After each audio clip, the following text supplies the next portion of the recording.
আজকে আহনাফের মাথার সার্ভিস নিতে এসে পড়লাম মা সেন্টারে। মানে বুঝতে পারছেন, ফেসবুক খুললেই দেখি যে ভিডিও দেখলেই প্রমোশন ভিডিও করা শুরু করে দেয় এক একটা। তো আমি বাদ যাবো কেন, আমিও এসে পড়লাম প্রমোশন করার জন্য। তো আমার মা সেন্টারে আসার জন্য আপনাদেরকে স্বাগতম জানাই। নানিরা হয় হচ্ছে দ্বিতীয় মা, অযথাই বলে না। এটার সাথে কাজের কিন্তু খুব নিবিড়ভাবে সম্পর্ক রয়েছে।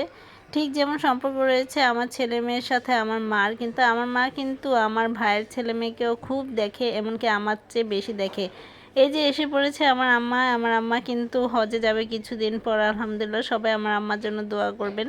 এবং আমরা নাহনাফের অনেক বাচ্চাদেরই আছে জন্মের পরে মাথায় কিছু ময়লা থাকে, এবং অনেকেই কি করে এই ময়লাগুলোকে নখ দিয়ে খুঁটে খুঁটে উঠায়। কিন্তু আমার আহনাফের মাথার যে ময়লাগুলো ছিল এগুলা একবারই চুল ফালানো হয়েছিল, যতটুকু পড়েছিল ততটুকুই পরিষ্কার হয়েছে। তারপরে কিন্তু আর পরিষ্কার হয়নি, মাথার মধ্যে এভাবে জমে গিয়েছে। আমি কিন্তু এগুলোকে হাত দিইনি, কারণ অনেকে মানুষের হাতের মধ্যে ময়লা থাকে এবং ইনফেকশন থাকে, এগুলো কিন্তু বাচ্চাদের মাথায় ছড়িয়ে যেতে পারে। আপনারা এই ভুল কাজটা করবেন না, বাচ্চাদের মাথার ময়লা এবার নখ দিয়ে খুঁটবেন না। এইভাবে চুল দ্বিতীয়বার ফেললে মাথা যখন ভিজে থাকে ময়লাগুলো ভিজে কিন্তু উঠে যায়। অথবা আপনারা কিন্তু তেল দিয়ে রাখতে পারেন, তেল দিয়ে রাখলেও অনেক সময় ময়লাগুলো মাথা ধুতে ধুতে উঠে যায়। তো আজকে আহনাফের চুল ফেলার সাথে সাথে কিন্তু ওর মাথার ময়লাগুলো উঠে গিয়েছে।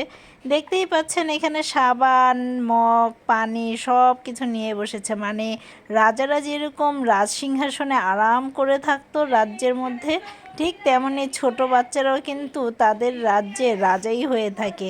আহা, আরেকবার যদি এরকম ছোট হতে পারতাম, তাই না? অনেকেরই এই মনের মধ্যে এই আফসোসটা, আরেকবার যদি সেই দিনগুলোর মধ্যে ফিরে যেতে পারতাম, যেই দিনগুলো কোনো দুশ্চিন্তা নেই, কোনো সংসারের টেনশন নেই, কোনো পৃথিবীর টেনশন নেই। কিন্তু আমরা যে মরবো সেটা আমরা ভুলেই যাই, তাই না? পৃথিবী নিয়ে কতটাই না ব্যস্ত হয়ে পড়ি আমরা। আহনাফ যতক্ষণ পর্যন্ত ঘুমিয়ে থাকে ততক্ষণের মধ্যেই চুলটা কেটে ফেলতে হবে, নয়তোবা বিপদ।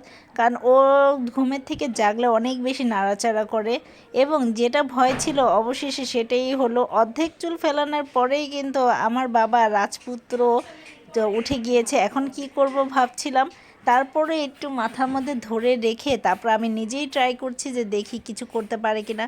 মাত্র ঘুম থেকে উঠেছে তো এই জন্য এখন একটু নড়াচড়াটা কম করছে, মানে ঘুমের ধ্যানটা এখনও কাটেনি।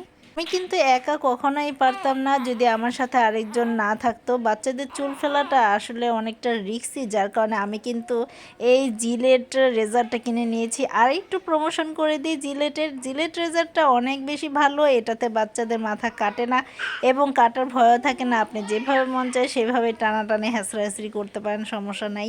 তো আমিও কিন্তু খুব ভয়ে, তারপরও ভয়ে ভয়ে চুলটা মানে কাটছিলাম। তো অবশেষে আমার আহনাফ টাক্কুর মাথার চুল সব ফেলে দেওয়া হলো, এবং এটাই ছিল আমার সেই সুন্দর প্রমোশন ভিডিও।